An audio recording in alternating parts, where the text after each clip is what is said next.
Welcome back to What's the Time, Mr. Wolf? This is season 2, episode 3. You know, welcome to your favorite podcast. With me today, we've got Prince Dolla. That's good. This is the revamp. We had to make sure we get it right this time. How you been, my brother? I'm good, my bro. Yes, nice to see you. So you know how it works. Is a couple questions.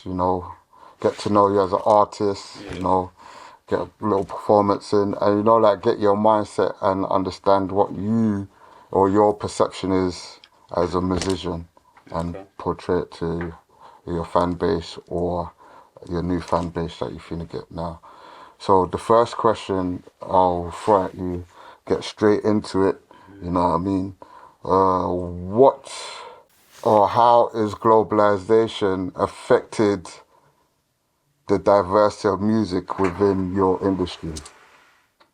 I would say it's helped it quite a lot. Obviously it's made my genre, Afro beats, just Afro in general, be more mainstream. Obviously we have the likes of Wiz and Bernard doing what they're doing, obviously bringing more light to that side of our industry. But obviously where I come in is I'm trying to bring light to I'd say the next subgenre within that industry. So it's good that we're getting globalization from it. So what is your creative process when creating music? What do you go to when composing music? When composing music, it's based on my experience, based on my journey. I've been lucky to be in some important rooms, met some crazy people and met some amazing people. So that's what my music's kind of based off. So whatever experience I go through or I am going through right now is more time what I put down, and I'd say it is probably one of the main key factors of my creative process. And then finding the beat and all of that stuff is, it's there, but it's the experience of whatever it is I'm going through, and I'd have to get it. It's almost like therapy to me, you know what I mean? Sure. Yeah. Yeah, so is there any specific messages you like to pass through your music, or is it just one that we all know, and which is life is short, and we're just trying to enjoy ourselves and do good and do the best you can. Just do your best. I'm trying to do my best. It's just do your best, you know what I'm saying? Get involved with it. That's the kind of message I'm trying to show. Good uplifting music. Even if it's not uplifting music and it's real, I don't know, whatever they want to call it, real Afro rap or whatever y'all want to call it later on, then it'll be that, you know what I'm saying? What are the examples of music genres that influence your music or has impact in your music? Well, of course, being a hip hop head from yay high, growing up on Nas, growing up on Jay, growing up on Fifth. So I'm a hip hop head at heart. Wu-Tang Clan. Yeah, 50 was... You know what I'm saying? Need I say more? You know what I mean? 50 at that time was pulling a lot of weight, exactly. Influence. So that's, I say, my major influences at the time. Obviously, you got your Joes. I don't know if y'all know Beanie Siegel and them cats out there. I was really hip-hop based, I was really hip-hop. And then that kind of influenced it. And then went back home. I saw what they was doing at home. They was doing more hip hop at home than they was doing in America. So it really got me thinking oh shit, music is a universal language. It's just, it is what it is. If you embody it, you embody it. However you extend and explore it, that's up to you. Yeah, I mean, with most of it is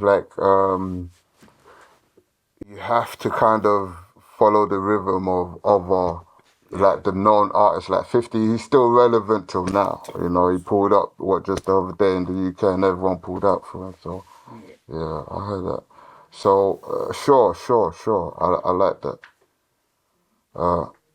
Can you share any examples of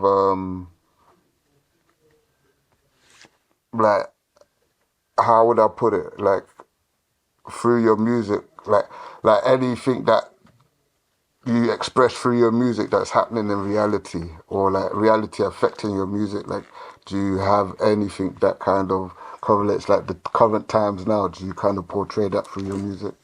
I try to, but again, maybe I'm just being conceited or whatever you want to call it as an artist. But I, like I said, it's my experience and how I take in whatever the hell is going on in the world and whatever the hell is going on with me, and then I try to put it out there, and then if you can relate and you can vibe to it, sure, why not? No, I mean, for most of us, it's like, what would you say your music is? Like, would you call it Afro beats or? I think it's its own genre. I wouldn't say it's Afro beats. I would say it's more like I wouldn't say it's Afro trap or none of this. It's literally maybe Afro future, because it's the future sound. It's your Gunna, it's your Young Thug, it's your Lil Tecca, it's your Lil J, it's your whoever you want it to be right now is that, plus your let me say that Green, let me say some your Reminisce, let me say your Olamide, it's that fusion, it's that, because that's what I grew up listening to. So, and that's how I feel like I can make my fusion. So I say it's Afro future music, I should say. I mean, like, who would you say is your influence, like, in the way you perform your music? Like, Well, in terms of the music like industry, your fans want to know, like in general, or like in the industry, or what? well, in general, and like in the whole scheme of it, from like movies to theatre to anything. Where do you get your inspiration from? Like, where do you draw it from? You know what? That's a good question. I draw it from everywhere. It depends what I'm being influenced by at that time. I could be listening to a J. Cole album and I feel like shit, I want to rap, and then I can rap. Cause not just because I listen to J. Cole, but because I can rap. So now I've listened to the J. Cole album and I've listened to how he did it, but I don't want to do it the same way. I want to do it my way and express that. So it could be something like that, or it could be I done been playing Michael Jackson the whole week, and now I'm like, you know what, let's get it. I want to sample Michael Jackson drill beat and then do and take it from there. It could be anything. Michael Jackson was kind of crazy. You know what I'm saying? So I could see Smooth Criminal and then remake some of the sound elements and make it into a drill pattern, and then boom, and then spit some Yoruba on that and then take it somewhere else. And so let's get into you. Like, so what is your latest music? What's going on with you now? Like, what's going on with your career at this present time, and what should your fans look out for? Okay, at this present time, I can say music has showed me a lot. I've learned a lot from music. At the moment, I say I've grown not only sonically, but as a person, and that also affected how I'm sounding sonically. So my music has grown a lot. I'm not sure what to expect in terms of reactions from people, and I would say I don't really care, but I know that I'm enjoying it as I'm making it right now. So I know by the time they're ready to hear it, there's no doubt. So I believe you do it passionately. Yeah, because I'm just enjoying it. At the end of the day, it's music. Like, you got to be able to do it, enjoy it, and listen to it. I want to be able to. So what's the latest track? What should they look out for? Right? Okay, so the next big comeback, I say, because this is the comeback. The big comeback is I don't even know what to call it. It's an Afro trap. It's called Aikaye. Aikaye, translated from Yoruba to English, means the life we live.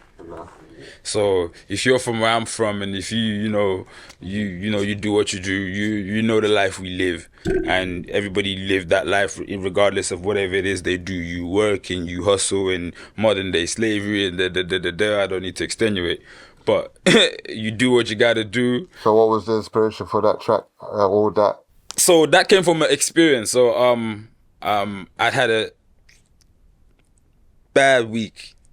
I lost a hell of money that week, and I called my friend. Like, he's my producer. He's the one that also produced it as well. and he was feeling down, and I was like, yeah, man, let's go up in the studio. And then That down in 1010. yeah, that was at the 1010 joint. That's when we pulled up. Yeah, and then so it didn't. I even forgot about that. It's true. It was. That's how natural it is because we didn't expect it. We didn't even expect to record or do anything that day. It just came out. So I was just like, yeah, it's feeling. Like I'm more about showing you the feeling of what it is rather than what it's not. So get the feeling, and then from there, everything else is endless and seamless. Like that. So, next now, where can we find you? Like, where? Man, I'm everywhere, man. Hit me up on Google. Just go on Google, type in Prince Dolla, I'll pop up on everything. I'm on. Well, I'll be pushing a lot of your content. Yeah, I'm on socials. I'm on IG. I'm on You've done a MTV. performance with us as well, so they could check you out on there as well. Yeah, I done a performance recently at LCCM as well. So I mean, London Creative Studio as well. I mean, we're doing a lot of work with them recently, and we've got Spider Productions. You know, we got Countryman. Big up Spielberg, big up everyone in the house. What track should we promote? Are we promoting at the moment that they should go listen to? Obviously I got the track I dropped my last single, Rishi Rishi, still going strong. But like I said, that was just a comeback track. We can play Rishi Rishi, but I don't even mind. I could play y'all the new exclusive, give y'all a taste of the new single. Y'all can hear Aikaye.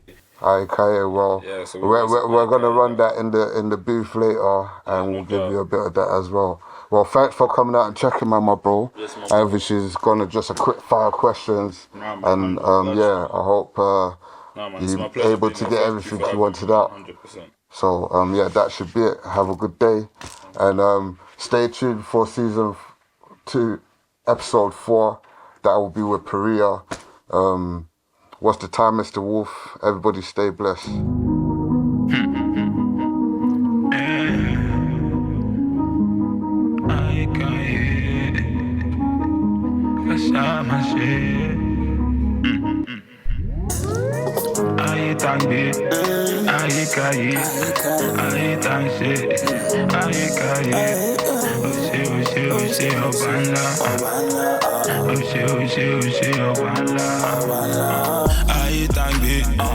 Aye,